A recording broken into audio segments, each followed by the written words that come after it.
افغانستان راشن بشي زرغون بشي وطن افغانستان وزرو کې می کړه دې جانان افغانستان. السلام علیکم ورحمت الله. هله دروغ او جوړ به وي دوستانو. نن وشپېتم درس وایو. له یو نه تر سیو پورې د الماني ژبې زده کړه. لکه څنګه چې تاسو ته معلومه ده په تیر درس کې مو نومیناتیو ویلی وو. نن راځو اکوزاتیو وایو چې اکوزاتیو څه ته وایي، په اکوزاتیو کې شخصي ضمیر کوم دي، اکوزاتیو څه وخت استفاده کولی شو، له اکوزاتیو سره کوم فعلونه راځي، له اکوزاتیو سره کوم حروف اضافه راځي. نن اکوزاتیو په ټولو جزئیاتو سره وایو. دا وایو چې was ist Akkusativ. Akkusativ څه شی ده یا اکوزاتیو څه ته وایي. Was sind Personalpronomen im Akkusativ. په اکوزاتیو حالت کې شخصي ضمیرونه کوم دي. Was sind bestimmten Artikel im Akkusativ. په اکوزاتیو حالت کې معین ارتیکل کوم دي. Was sind unbestimmten Artikel im Akkusativ. په اکوزاتیو حالت کې غیر معین ارتیکل کوم دي. ښه دوستانو، مخکې له دې نه چې درس ادامې ته ولاړ شم، تاسو نه په خورا درنښت هیله کومه چې کتابچه او قلم راواخلئ، ځکه ډېر مهم درس ده. زه چې څه وایم هغه در سره نوټ کوئ، ولیکئ تر څو مو یاد شي. ویډیو بنده کړه، قلم او کتابچه راواخله او بیا وګوره. ښه، خوښه دې چې راخلي او که نه راخلي، خو ډېر مهم درس ده. ما ورباندې زحمت ویستلی دی. خوښه ستا چې زده کوې او که نه زده کوې، خپله دې ګټه ده او خپل دې تاوان ده. راځو درس ته. اکوزاتیو وین فعل هم ورته وایي او مفعولي حالت په پښتو کې ورته وایي. دا هغه حالت دی چې په یو چا او یا په یو شي یو څه کېږي. اسانه تعریف یې دا ده چې اکوزاتیو حالت هغه حالت ته وایي چې په یو چا او یا په یو شي یو څه کېږي. دا اکوزاتیو شو. وروسته یې مثالونو کې واضح کوو. د مثال په ډول زه کیله خورم. دلته په کیله باندې اکوزاتیو حالت تطبیق شو، ځکه په کیله باندې یو څه وشولو. مونږ ویلي وو چې اکوزاتیو هغه حالت ته وایي چې په یو چا او یا په یو شي باندې یو څه کېږي. دلته مثال کې راته واضح شو. زه کیله خورم. دلته په کیله باندې اکوزاتیو حالت تطبیق شو. کیله څنګه شوله؟ وخوړل شوله. ښه، نوټ. کله چې د اکوزاتیو حالت کې پوښتنه کېږي، نښې دا دي: څوک یا څه شی.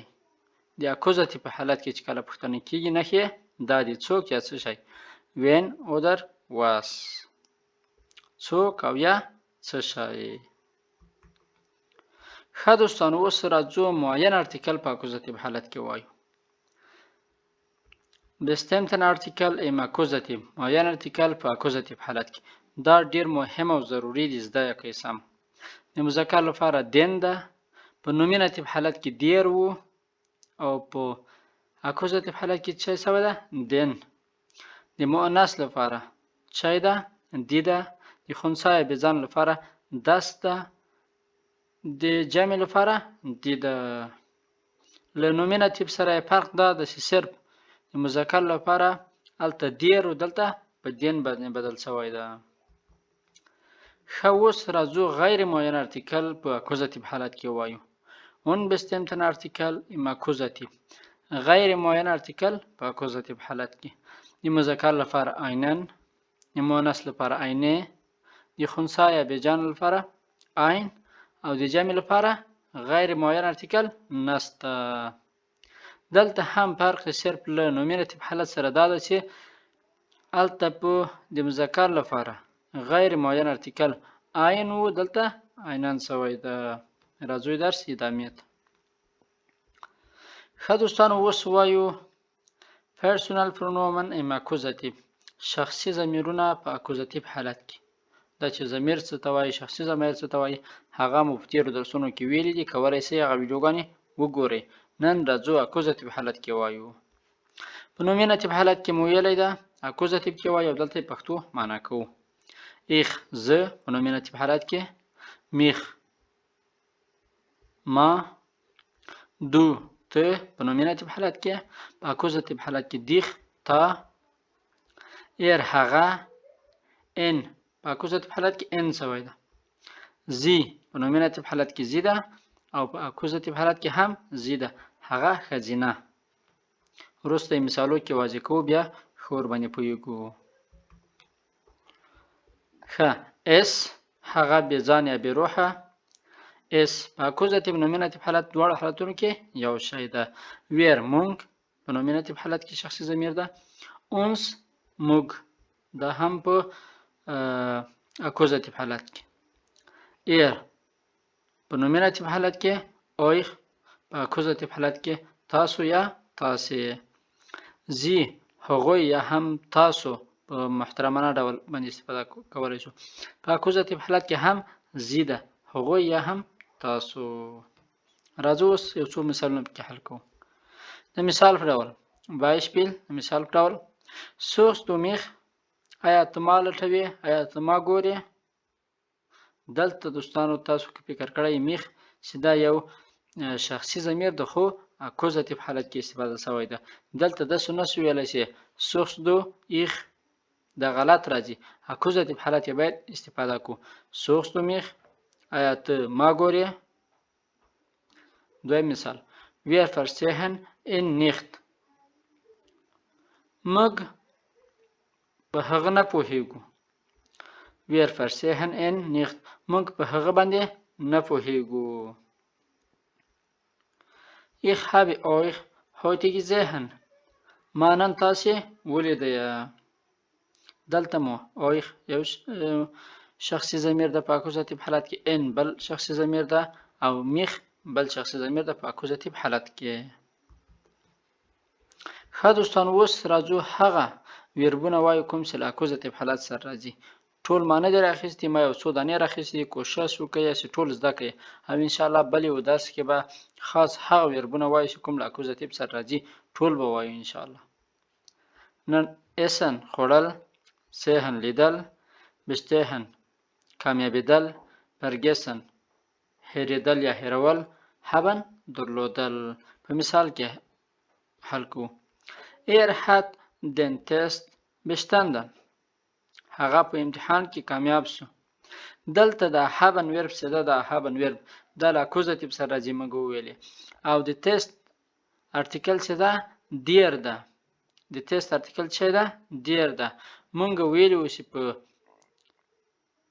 اکوزاتیو حالت کې دیر په څه باندې تبدیلیږي؟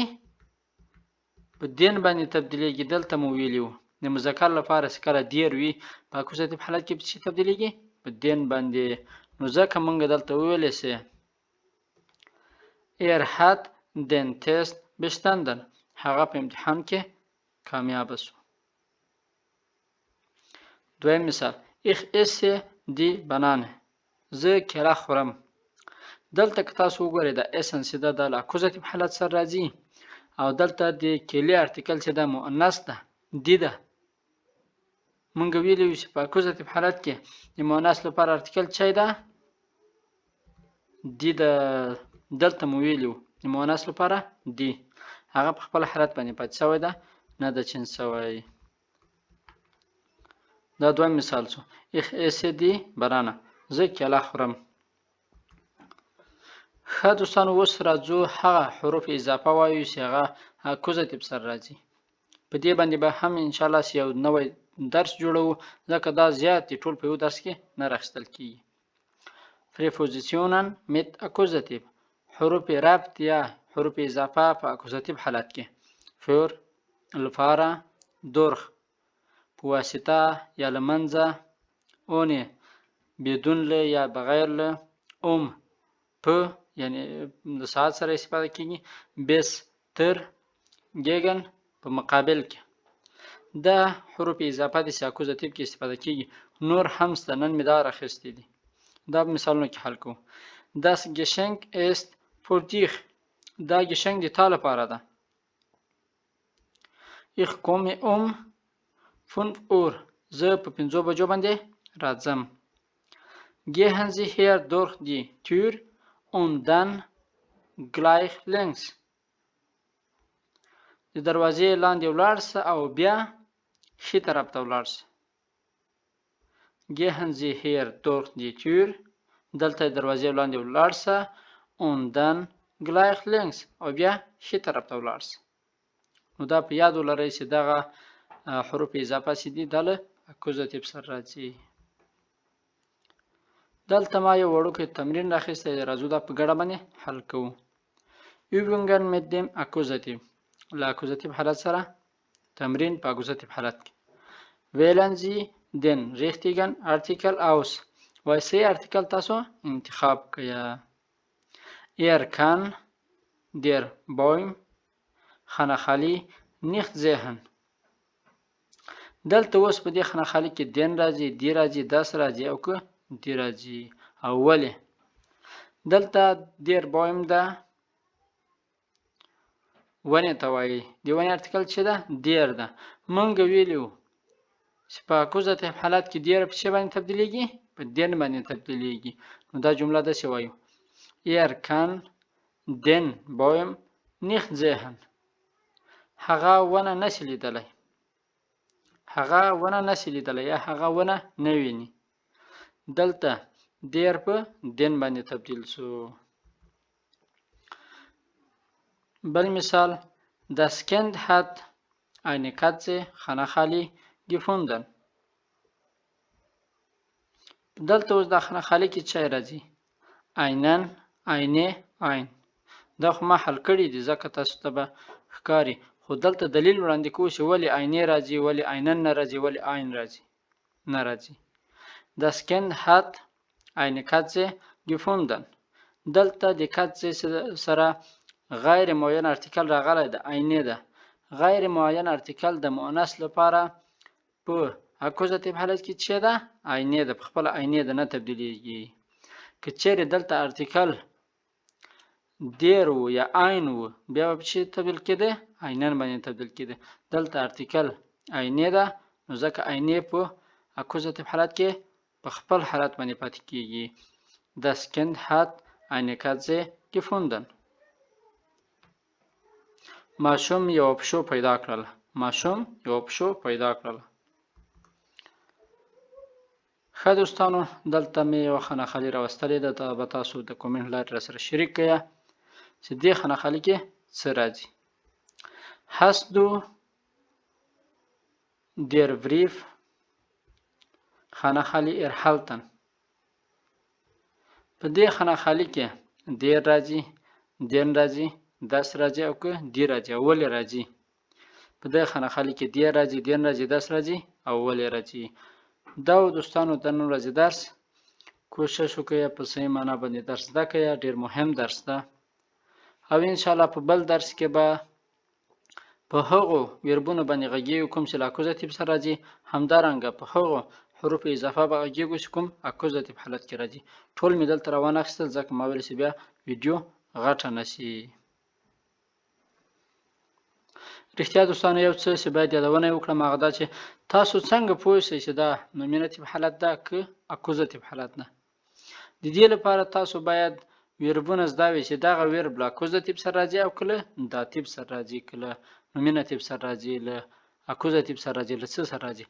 همچنان تاسو باید د هر یو تعریف په صحیح معنا باندې زده وي، بیا ورباندې پوهیږئ چې دا اوس نومیناتیو حالت ده که اکوزاتیو حالت ده که داتیو حالت ده. نو تاسو باید ویربونه زده کړئ او د هر یو تعریف په صحیح معنا زده کړئ. همدارنګه حروف اضافه زده کړئ، پروپوزیشنونه زده کړئ چې وپوهیږئ چې دا حروف اضافه له کوم یو سره راځي. وروسته بیا تاسو کولی شئ پرېکړه وکړئ چې دغه کوم حالت ده، نومیناتیو حالت ده، اکوزاتیو حالت ده او که داتیو حالت ده. دا دوستانو د نن ورځې درس. که چیرې مو ویډیو د خوښې وړ ګرځېدلي حتما یې له نورو ملګرو سره شریکه کړئ، ویډیو سره لایک کړئ او کومنټ لارې نه راسره د خانه خالي ډکه کړئ. تر بیا بل درس ښه او خوشحاله وخت د الله په امان.